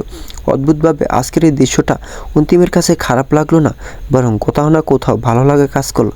তারপর সে সানাতের দিকে এক পলক তাকে তার মায়ের উদ্দেশ্যে বলে উঠল, মা তোমার ওই পাতানো মেয়ের মাথায় কিন্তু সিট আছে, তাই একটু সাবধানে থেকো। অন্তিমের কথায় প্রথমে সবাই একটু ভ্যাবাচেকা খেলো, পর মুহূর্তে সবাই হেসে দিল। তারপর অন্তিম বলল, আচ্ছা আমি এখন একটু বের হব। কোথায় যাবে এখন? বললাম অন্তিমের বাবা, ভার্সিটিতে চাকরির অ্যাপ্লাই করবো, তাই একটু দরকার আছে। এইটুকু বলে সে বেরিয়ে গেল। আর এদিকে পুরো ঘরে উপস্থিত সবাই চরম অবাক। সবার মাথায় একটাই কথা, হঠাৎ এই ছেলের এত পরিবর্তন। আর সানাত সে বেকুবের মতো তাকিয়ে আছে আর ভাবছে আজ হচ্ছেটা কি। বিকাল 5টা বেজে 20 মিনিট। কোলাহলপূর্ণ ব্যস্ত শহরে তখন গোধূলিও নেমে গেছে। শহরে আজ ঠান্ডা হাওয়া বইছে। রিকশায় বসে হাত ঘড়িটার দিকে এক পলক চোখ বুলে সামনে তাকালো সানাত। এই বিষণ্ণ শহরে দূষিত অক্সিজেনের মাঝে হাঁপিয়ে উঠেছে সে। সকালে সেই যে খেয়ে বেরিয়েছিল, তারপর ভার্সিটিতে একটা রোল খেয়েছিল, তারপর থেকে এখন অবধি আর পেটে কিছু পড়েনি। এই মুহূর্তে সে যাচ্ছে এক স্টুডেন্টের বাসায় তাকে পড়াতে। আজ টানা 5 দিন পড়ানো হয়নি, টিউশনটা চলে যায়নি, এই তার কপাল। একটা তো চলেই গেছে, এটাও চলে গেলে দিশারা হয়ে যাবে সে। সানাতের ভাবনার মাঝে রিক্সাওয়ালা মামা বল উঠতেন, আফা আয়া পড়ছি, নামে। সানাতের ধ্যান কাটলো। রিক্সা থেকে নেমে ভাড়া মিটিয়ে সামনের কাঙ্ক্ষিত বিল্ডিংয়ের দিকে তাকালো।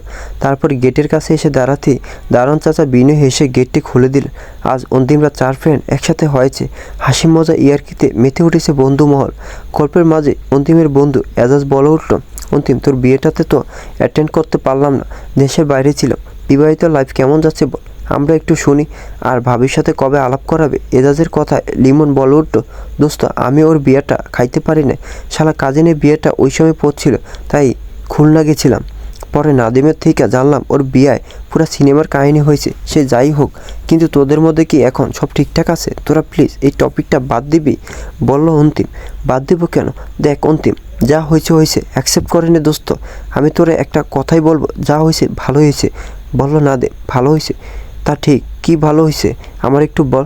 আমার লাইফটা শেষ হয়ে গেছে, সব জাস্ট হেল হয়ে গেছে। তুই সত্যি বুঝতে পারতেছিস না কি ভালো হয়েছে তোর? না, সোজা উত্তর অন্তিমের। নাদিম একটা দীর্ঘশ্বাস ফেলে বলল, ভালো এটাই হয়েছে যে ছোঁয়ার সাথে তোর লাইফটা জড়াই নেই। যে মেয়ের কাছে তোর ভালোবাসার কোনো মূল্য নেই, সামান্য কিছু অর্থের জন্য ওই রকম লোভী বেমান মেয়ের সাথে বিয়ে হয় নাই, বাইচে গেছ। সারাত মেয়েটা ছোঁয়ার চেয়ে 1000 গুণ ভালো। আমি মানুষ চিনতে খুব একটা ভুল করি না অন্তিম, তাই অভিজ্ঞতার জোর থেকে বলছি, তুই সারাতকে ছোঁয়ার সাথে গুলিয়ে ফেলিস না। মেয়েটা সত্যি আলাদা। আর সব থেকে বড় বিষয় কি জানিস? It's all about destiny. দোস্ত আক্ষেপের বিষয় আমি এই সানাতে থুরি ভাবেরে দেখলাম না। বলল লিমন। লিমনের কথায় এজাজ বলল, আমিও না রে। আরে চাপ নিস না, সময় তো আর পালাচ্ছে না, সামনে অনেক দেখা হবে, তখন দেখিস। শ্যামবতী রে, শ্যামবতী। আরে আমি ডাকি ওরে এই নামে।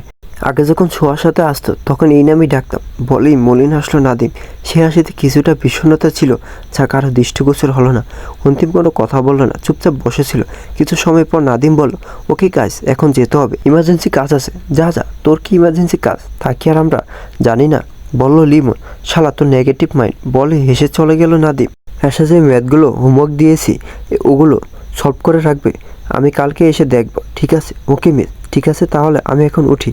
আচ্ছা, আজকে তোমাকে শান্তিতে পড়াতে পারলাম না। পাশের রুমে এত হাসাহাসির আওয়াজ ছিল। কারা এসেছিল? এশা, ভাইয়ের বন্ধু বান্ধব। ও, তাদের কথার মাঝে এশার মা ড্রয়িং রুম থেকে এশাকে ডেকে উঠলেন। এশা মায়ের ডাকে উঠে ড্রয়িং রুমে চলে গেল। ড্রয়িং রুমে যেতেই দেখতে পেল সেখানে তার মা আয়েশা খানম তার ভাইয়ের বন্ধুদের সাথে হাসি মুখে কথা বলছে। এশাকে দেখা মাত্রই আয়েশা খানম বলে উঠলেন, তোর পড়া শেষ? হ্যাঁ আম্মু। তোর মিস কোথায়? বের হচ্ছে, গিয়ে বল আমি ডাকছি। এশা মায়ের কথায় সাহায্য নিয়ে মিসকে ডাকতে চলে গেল। আর এদিকে আয়েশা খানম ছেলের 2 বন্ধুর দিকে তাকে বলতে লাগলেন, আর বলো না বাবা, মাস শেষে 3000 টাকা দিই, সেও মাত্র 2টো সাবজেক্ট পড়ায়, এর মধ্যে কামাই করো অর্ধেক মাস, এরকম করলে পড়া হয়? অন্তিম আর মিলন জোরপূর্বক হাসলো। এজাজের মাকে তাদের খুব একটা পছন্দ নয়, মহিলার ব্যবহার মোটো ভালো নয়, সে সম্পর্কে তারা খুব ভালো করে জানে। কিন্তু না জানি আজকে এই মাস্টারের কপালে কি আছে। তাদের ভাবনার মাঝে সানাত এসে উপস্থিত হলো। সানাত আর অন্তিম দুজনের কেউই একজন অপরজনকে খেয়াল করেনি। অন্তিম মাথা নিচু করে ফোন চালাচ্ছে। সানাত বলে উঠল, আসসালামু আলাইকুম আন্টি, আমাকে ডেকেছিলেন? পরিচিত কণ্ঠস্বর কানে যেতে মোবাইলের উপর চলমান আঙ্গুল থেমে গেল। মাথা উঠিয়ে সামনে তাকাতেই থমকে গেল সে। ঠিক সেই মুহূর্তে সানাতেরও চোখ পড়ল অন্তিমের দিকে, সেও থমকে গেল। দুজনের মনে একই প্রশ্ন হানা দিল, ও এখানে? তাদের ভাবনার মাঝে আয়েশা খানম বলে উঠলেন, ওয়ালাইকুম আসসালাম। জি ডেকেছিলাম তোমাকে, কিছু কথা ছিল তোমার সাথে। সানাত অন্তিমের থেকে দৃষ্টি সরে এশার মায়ের দিকে তাকালো, তারপর বলল, জি বলুন। কতদিন পর পড়াতে এলে শুনি? জি আন্টি 5 দিন। 5 দিন পড়াওনি, অথচ মাস শেষে 3,000 টাকা দিই তোমাকে, সেটা কি এমনি এমনি? আন্টি আমি সত্যি খুবই দুঃখিত, একটু সমস্যায় ছিলাম তাই আসতে পারিনি। তোমার সমস্যা দিয়ে কি আমাদের চলবে শুনি? আমার মেয়ের পরীক্ষার সময়ে তোমার যত সমস্যা দেখা দেয়, মস্করা করছো আমার সাথে। আন্টি সত্যি ভীষণ প্রবলেমের মধ্যে ছিলাম তাই আসতে পারিনি। চুপ করো, কী প্রবলেম ছিল তা কি আর আমি জানি না মনে করেছো? তোমার নাম্বার বন্ধ পেয়ে তোমার খালার কাছে কল করেছিলাম, সেখান থেকেই জানতে পারলাম বোনের হবু জামাইয়ের সাথে ফষ্টি নষ্টি করে বোনের বিয়েটা ব্যস্ত দিয়ে নিজে বিয়ে বসেছ। সানাত নিষ্পাম চোখে তাকিয়ে বলল, এসব আপনি কি বলছেন আন্টি? মামুনি বলেছে আপনাকে এসব? হ্যাঁ, তোমার খালা নিজে বলেছে আমাকে। তোমাকে দেখে তো ভালো মেয়ে মনে হয়েছিল, যেন ভাজা মাছটি উল্টে খেতে জানো না। এদিকে তো ভালোই কুটি ছেলেছ, শেষে কিনা নিজের বোনের ভালোবাসা মানুষ কেড়ে নিয়ে নিজের সুখী হতে চাইছো। অলক্ষী, অপয়া, স্বার্থপর মেয়ে কোথাকার। আন্টি প্লিজ, আপনি না জেনে কোনো কথা বলবেন না। খালার মায়ের মধ্যে তফাৎ কি? সেই মায়ের মতো খালা কি মিথ্যে কথা বলেছে আর তুমি একা সত্য বলছো? বোকা পেয়েছো আমাকে। আন্টি আমি আপনার মেয়েকে পড়াই, তার বদলে পারিশ্রমিক পাই, এটুকুই আপনার সাথে আমার সম্পর্ক। এর বাইরে আপনি আমার ব্যক্তিগত জীবন নিয়ে কোনো কথা বলতে পারে না, একদম বেশি কথা বলবে না। তোমার মতো জঘন্য মেয়ে হওয়ার চেয়ে না হওয়া ঢের ভালো, চরিত্রহীনা মেয়ে কোথাকার। অন্তিম এতক্ষণ অবধি নিজেকে অনেক কষ্ট করে সংযত করে রেখেছিল, কিন্তু এবার আর পারল না। তৎক্ষণাৎ বলে উঠল, আন্টি প্লিজ, এভাবে আপনি একজনের ক্যারেক্টার নিয়ে যা তা বলতে পারেন না। আপনার কোনো রাইট নেই। আপনার ঘরেও তো একটা মেয়ে আছে। তুমি থামো অন্তিম, এসব মেয়েদের তুমি চেনো না। আর এই মেয়ের সাথে আমার মেয়ের তুলনা দিও না। আমার মেয়ে ওর মতো খারাপ নয়। তুমি ভাবতে পারছো কতটা খারাপ মেয়ে হলে বোনের সংসার ভাঙে? যার পাতে খেলো তার পাতে থুতু ফেললো। ওর খালার থেকেই তো শুনলাম ওর মা মরে গিয়ে বেঁচে গেছে। এমন মেয়ে জন্ম দেওয়ার থেকে মরে যাওয়া ভালো। এরা মান সম্মান রাখে না। সানাত কেঁদে ফেললো, তারপর বলে উঠলো, আপনি আমাকে নিয়ে যা বলছেন আমি সহ্য করে নিয়েছি, কিন্তু আমার মরা মাকে নিয়ে কিছু বলবেন না। আমি সহ্য করতে পারবো না। আমি আপনার মেয়েকে কাল থেকে আর পড়াতে আসবো না। হা হা, এসো না আর। তোমার মতো মেয়ের ছায়া আমার মেয়ের উপর পড়লে আমার মেয়েও নষ্ট হয়ে যাবে। কেন যে বেঁচে থাকো? তোমরা পথে ঘাটে গাড়ি ঘোড়ার নিচে পড়ে মরে গেল তো পারো, তাতে অন্তত অন্যের জীবনে ভোগান্তি কমে। অন্তিম চেঁচিয়ে উঠে বলল, আন্টি প্লিজ, আপনি কিসব বলছেন এসব? আপনারও সন্তান আছে আন্টি। একজন মা হয়ে অন্যের সন্তানের মৃত্যু কামনা করেন আপনি? ছি! সানাত অন্তিমের দিকে তাকিয়ে মলিন হাসলো, তারপর আয়শা খানমের দিকে তাকিয়ে বলল, আপনি ভাববেন না আন্টি, আপনার মেয়ে কেন? আমি দোয়া করি আমার মতো জীবন যেন কোনো মেয়ের না হয়, কোনো মেয়ের না। বলে বেড়ে যেতে নিলে আয়শা খানম সানাতের হাতে এ মাসের বেতনটা ধরিয়ে দেন। সানাত আর এক মুহূর্ত দেরি না করে বেড়ে যায়। অন্তিমের আর এখানে থাকার বিন্দু পরিমাণ ইচ্ছে নেই। সে বেড়ে যেতে নিলেই লিমন বলে উঠল, কোথায় যাস? এজাজ খাবার অর্ডার করেছিল, আনতে গেছে, এসে যাবে এখনই। আমার ভালো লাগছে না, এজাজ আসলে তুই একটু ম্যানেজ করে নিস। বলে সে বেরিয়ে গেল। রাত 9টা। অন্তিম একটা দোকানে বসে সিগারেট খাচ্ছিল। হঠাৎ ফোন বেজে উঠে পকেট থেকে বের করে দেখলো ওহির ফোন। ফোন রিসিভ করতে ওপাশ থেকে ব্যস্ত গলায় ওহি বলল, ভাইয়া তুমি কোথায়? বাইরে আছি। কেন? ভাইয়া আসলে সানাত এখনও বাসায় ফেরেনি। অন্তিম প্রথমে খেয়াল করেনি, তবে পর মুহূর্তে খেয়াল হতেই বলে উঠল, হোয়াট? বাসায় ফেরেনি মানে? হ্যাঁ ভাইয়া, বাসায় ফেরেনি। পড়াতে গেছিল, কিন্তু 8টার মধ্যে ফিরে আসার কথা, সেখানে 9টা বাজে। আমি ফোনও করেছিলাম, সুইচ অফ বলছে। বাইরে বৃষ্টি হচ্ছে, আব্বু আম্মু বাসায় নেই, ছোটো ফুফু অসুস্থ, সেখানে গেছে, সকালের আগে ফিরবে না। আমার খুব টেনশন হচ্ছে ভাইয়া, কোনো বিপদ হলো না তো? ওই প্লিজ কাম ডাউন, আমি দেখছি, তুই টেনশন করিস না। ও যেখানে যেখানে পড়াতে যায় তার ঠিকানাটা আমায় পাঠিয়ে দে। আচ্ছা। ফোন কাটতেই অন্তিম উঠে দাঁড়ালো। তার হঠাৎ সত্যি খুব চিন্তা হচ্ছে, তার সাথে ভয়ও হচ্ছে। সানাত কোথায় চলে গেল? অভিমানের বসে নিজের কোনো ক্ষতি করে বসবে না তো? যদি সত্যি এজাজের মায়ের কথা মাথা নিয়ে গাড়ি ঘোড়ার নিচে, না আর ভাবতে পারছে না অন্তিম। বৃষ্টি মাথায় নিয়ে বেরিয়ে গেল সে সানাতের খোঁজে। বৃষ্টি মাথা নিয়ে সানাতকে খুঁজে চলেছে অন্তিম। এজাজদের বাড়ির আশেপাশেও খোঁজ নিয়েছে, কিন্তু কোথাও সানাতকে পায়নি। এই মুহূর্তে সে সানাতে আরেক স্টুডেন্টের বাসার নিচে দাঁড়িয়ে আছে, এখানে সানাতকে পায়নি। অন্তিম কি করবে কিছু বুঝে উঠতে পারছে না। এত রাতে ঝড় বৃষ্টির মধ্যে সানাত কোথায় যেতে পারে মাথায় আসছে না তার। হঠাৎ কিছু মনে পড়তে অন্তিম ভেজা চুলে একবার হাত চালিয়ে বাইকে উঠে বাইক স্টার্ট দিল। বাস স্ট্যান্ডের সামনে বাইক থামালো অন্তিম। সানাতকে সে এর আগে প্রায় এখান থেকে বাসের জন্য অপেক্ষা করতে দেখেছে, তাই বাস স্ট্যান্ডের কথা মাথায় আসতে যেন আশার আলো খুঁজে পেয়েছিল। তবে এখানে এসে সে হতাশ হলো, কারণ এখানে কোথাও সানাতকে তার চোখে পড়ল না। অন্যান্য দিনের তুলনায় আজ মানুষের ভিড় নিতান্তই খুব কম, নেই বললেই চলে। অন্তিম বাইকের কাছে গিয়ে বাইক স্টার্ট দিতে নিলে হঠাৎ চোখ পড়ল রাস্তার অপর পাশের ফুটপাতে। সঙ্গে সঙ্গে থেমে গেল অন্তিম। বৃষ্টিতে খুব একটা স্পষ্ট না দেখতে পেল দূর থেকে সানাতের পরনে আকাশি রঙের শাড়িটা থেকে সে চিনতে ভুল করেনি ওটা সানাত।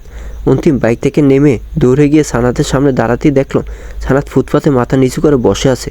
অন্তিম হাঁটু বাস করে সানাতের সামনে বসে পড়ল। তারপর ডেকে উঠল সানাত। অন্তিমের গলার আওয়াজ কানে পৌঁছাতে সানাত মাথা তুলে তাকালো। সানাতের মুখের দিকে তাকাতেই যেন অন্তিমের ভেতরটা ধক করে উঠল। সানাতের চোখ দুটো ফুলে লাল হয়ে আছে, দেখি বোঝা যাচ্ছে কেঁদেছে। এই ভাঙ্গাচোরা বিধ্বস্ত সানাতকে এর আগে কখনো দেখেনি সে। অন্তিমকে দেখে সে ভাঙ্গা গলায় বলল, আপনি আপনি এখানে কেন? সানাত, তোমার কোনো সেন্স আছে? আমি তোমাকে কোথায় কোথায় খুঁজেছি, কটা বাজে তোমার খেয়াল আছে? আমি চিন্তায় পাগল হয়ে যাচ্ছিলাম, আর তুমি এখানে ফুটপাতে বৃষ্টির মধ্যে বসে আছো। আমার কতটা টেনশন হচ্ছিল জানো তুমি? বারবার মনে হচ্ছিল ওইসব কথা শুনে অভিমানের বসে তুমি হয়তো সুইসাইড। এইটুকু বলেই থেমে গেল অন্তিম, আর বলতে পারলো না। সানাত তাচ্ছিলে হাসি এসে বলল, চিন্তা করবেন না, আমি আর যাই করি আত্মহত্যা করব না। এত কিছু পরও যখন বেঁচে আছি তখন এত সহজে মরব না। আমি মরতে খুব ভয় পাই, খুব। তার জন্যই তো এত কিছুর পরও মরার কথা ভাবছি না, উল্টো বাঁচার জন্য লড়াই করছি প্রতিনিয়ত। আর আমি মরলে কী করে চলবে বলুন? আমি মরলে ঠিক তার পরের সেকেন্ডে আমার বাবার চিকিৎসা বন্ধ হয়ে যাবে, আমার ভাই বোনের পড়াশোনা বন্ধ হয়ে যাবে, আমাদের সংসারটা অচল হয়ে পড়বে। তাই চাইলেও আত্মহত্যা করতে পারবো না। এখনও যে অনেক পিছুটান রয়েছে। কিন্তু আপনি এখানে কেন এসেছেন? তোমাকে নিতে এসেছি, বাসায় চলো। আমি কোথাও যাব না, আপনি ফিরে যান। যাবে না মানে? মাথা ঠিক আছে তোমার? যার জীবনটা ঠিক নেই তার আবার কিসের মাথা ঠিকবে? ঠিক, আপনি ফিরে যান, আমি কোথাও যাব না। সানাত, পাগলামি করো না। তুমি জানো ওই তোমার জন্য কতটা টেনশন করছে। আপনি আমাকে পাগল বলেছেন, অথচ আপনার বোন আমার থেকে বড় পাগল। পাগল না হলে আমার মতো একটা ফেলনা মেয়েকে নিয়ে কে এতটা ভাবে বলুন? ও নিজেও জানে না ও কতটা বোকা। আমার মতো একটা নোংরা খারাপ মেয়েকে এতটা ভালোবাসছে। সানাত ওই জানে কে ওর কাছের আর কে নয়। তুমি প্লিজ বাড়ি চলো। আপনি বেকার জেদ করছেন কেন বুঝতে পারছেন? আমার মতো মেয়ে আপনার জীবনে থাকলে আপনার জীবনটা, আপনাদের পরিবারটা শেষ হয়ে যাবে। আমি যে অপয়া, অলক্ষী, আমি এতটাই খারাপ যে নিজের মায়ের মতো খালার চোখেও আমি বেঈমান। হ্যাঁ, মায়ের মতো, কিন্তু মা নয়। দিন শেষে মায়ের মতোই থেকে যায়, কিন্তু মা হয়ে ওঠে না। তাই তো আমিও মেয়ের মতোই রয়ে গেছি, কিন্তু মেয়ে হয়ে উঠতে পারিনি। তাই আপনাকে বলছি, এই জোরপূর্বক বিয়েটাকে বয়ে বেড়াবেন না। যেটা হয়েছে সেটাকে একটা দুঃস্বপ্ন ভেবে ভুলে যান, আর নতুন করে জীবনটাকে গুছিয়ে নিন। আমি আমার জীবনে কি করব না করব সেটা তোমার থেকে শুনে করব না সানাত। তোমাকে আমি স্বেচ্ছায় বিয়ে করেছি সানাত, সেটা হোক মনের বিরুদ্ধে গিয়ে কিংবা জেদের বসে, কিন্তু করেছি। তাই তোমাকে ছাড়তে হলে আমি স্বেচ্ছায় ছাড়বো, তোমার বা কারো কথাই নয়। তোমার আর আমার মধ্যে একটা বিষয় খুব মিল আছে জানো সানাত, আমরা দুজনেই ঠকে গেছি। তুমি বন্ধুত্বে আর আমি ভালোবাসে। আমার এখন কি মনে হয় জানো সানাত, এই পুরো বিষয়টা শুধুমাত্র পরিস্থিতির জন্য ছিল না, কোথাও না কোথায় ডেস্টিনিতে ছিল। তাই হয়েছে। তোমার আর আমার গন্তব্যটা হয়তো আলাদা, কিন্তু আমাদের রাস্তাটা এক। তাই আমি তোমার দিকে বন্ধুত্বের হাত বাড়িয়ে দিচ্ছি সানাত। ভেবো না আমি দয়া মায়া করছি, আমি আমার আত্মগ্লানি কমাতে হাত বাড়াচ্ছি। কারণ আমি জানি তোমার আজকের এই অপমানের জন্য আমি দায়ী।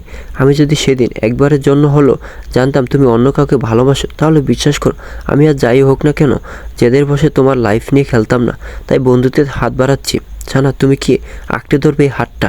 আই প্রমিস আমি বিশ্বাস ভাঙবো না। সানাত কোনো কথা বলছে না, শুধু নিষ্পলকভাবে তাকিয়ে আছে।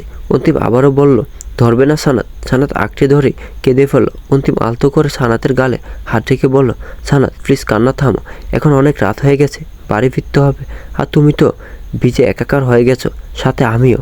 এবারে নির্ঘাত ঝড় আসবে, তাড়াতাড়ি চলো। সানাত উঠে দাঁড়ালো, শীতে চোখে ঝাপসা দেখছে সে।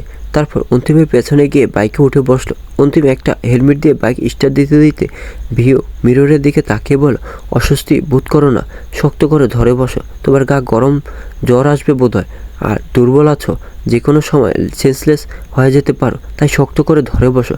সানাত আলতো করে অন্তিমের কাঁধে হাত রাখলো। সানাতের ভেতরটা আজ অদ্ভুত ভালো লাগে ছেয়ে যাচ্ছে। ইস, এত সুখ কেন লাগছে তার এই মুহূর্তে? মনে হচ্ছে সে মোটো অভাগী নয়, বরং বড্ড ভাগ্যবতী। কেন মন বলছে তাদের অগোছালো সম্পর্কটা ধীরে ধীরে রং পাচ্ছে। বাইক বাসার সামনে এসে থামাতেই অন্তিম আচমকা খেয়াল করলো সানাত তার পিঠে ঢলে পড়েছে। বেশ কয়েকবার ডাক দেওয়ার পরও কোনো সাড়া দেয়নি। অন্তিম বুঝতে পেরেছে এই মেয়ে সেন্সলেস হয়ে গেছে। কোনো রকমের দারোয়ান চাচার হেল্প নিয়ে হ্যান্ডেল করে বাইক থেকে নেমে সানাতকে কোলে তুলে নিয়ে বাসার ভেতরে গেল। এদিকে সানাতকে নিয়ে বাসায় ঢুকার পর ওই সানাতের এই হাল দেখে কেঁদে কেটে তার প্রাণের প্রিয় বান্ধবীর এই অবস্থা দেখে তার ভেতরটা মুচো দিয়ে ওঠে। সে যে সানাতকে বড্ড ভালোবাসে। অন্তিম একটু বিরক্ত হলেও প্রকাশ করছে না। সে ওইকে বলল, ওর ভেজা শাড়িটা চেঞ্জ করে দে, আর জ্বর এসেছে কিছু খাইয়ে ওষুধ খাইয়ে দে। আজকে রাতটা তুই ওর সাথে থাক, কোনো প্রয়োজন পড়লে আমাকে ডাক দিস, আমি ওই রুমে আছি। বলেই বেরিয়ে গেল অন্তিম। বন্ধুরা, আজকের গল্পটি এই পর্যন্তই। যদি গল্পটি ভালো লাগে তাহলে ভিডিওটি লাইক করুন, আর গল্প সম্পর্কে কোনো মতামত জানানো থাকলে কমেন্ট করতে পারেন। আর এই গল্পের পরবর্তীতে কী ঘটে তা জানার জন্য এবং এরকম আরও সুন্দর সুন্দর ভিডিও পাওয়ার জন্য আমার চ্যানেলটি সাবস্ক্রাইব করে বেল আইকনটি বাজিয়ে রাখুন। ধন্যবাদ।